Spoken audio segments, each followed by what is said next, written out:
السلام عليكم. تعالوا بينا النهاردة كده نعمل كبدة اسكندراني زي اللي بناكلها على عربيات الكبدة، نفس الطعم والريحة المفحفحة دي. هنعملها النهاردة كده في البيت بطريقة سهلة جدا وبسيطة، وبجد كده ريحتها هتقلب معاكم الدنيا.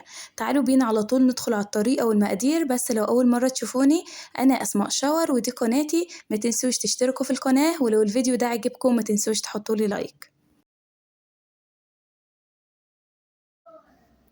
جبت طبق كده زي ما انتوا شايفين، وهحط فيه 3-4 فصوص كده من التوم كبار مفرومين. هنزل عليهم بقى بشوية ملح، فلفل اسود، كمون، كزبرة، شوية بهارات.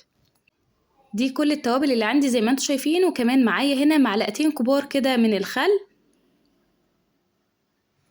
ومعايا كمان هنا عصير نص ليمونة هعصره بالشكل ده. وهقلب بقى التتبيلة دي كلها ببعضها كده، وكده التتبيلة بتاعتنا بتاعت الكبدة تكون جاهزة. هجيب معايا بقى هنا كبدة مقطعاها كده شرايح رفيعة، وهنزل بيها على التتبيلة دي كده على طول. هقلب بقى كده الكبدة كويس جدا في التتبيلة زي ما انتوا شايفين كده بالشكل ده.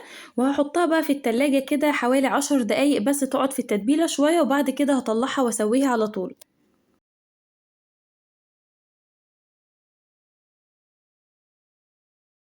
بعد الكبدة بتاعتنا كده ما قعدت في التتبيلة حوالي 10 دقايق كده، هاخدها بقى في طاسة على النار كده فيها شوية زيت، والطاسة لازم تكون سخنة جدا علشان اول ما انزل بيها كده تاخد معايا صدمة وما تنزلش اي مية. بعد كده هبدأ اوزع الكبدة كويس جدا كده، افرطها كده بعيد عن بعضها. وبعد كده اول ما تغير لونها كده ببدأ اقلبها بالشكل اللي انتوا شايفينه ده. هنا الكبدة ما بتاخدش وقت خالص، يعني بصوا يا دوبك تغير لونها بس كده واديها تقليبة. وبنزل على طول بفلفل اخضر كده مقطعاه بالشكل ده. ممكن كمان تضيفوا فلفل حامي لو انتوا حابين الحاجة سبايسي او كده.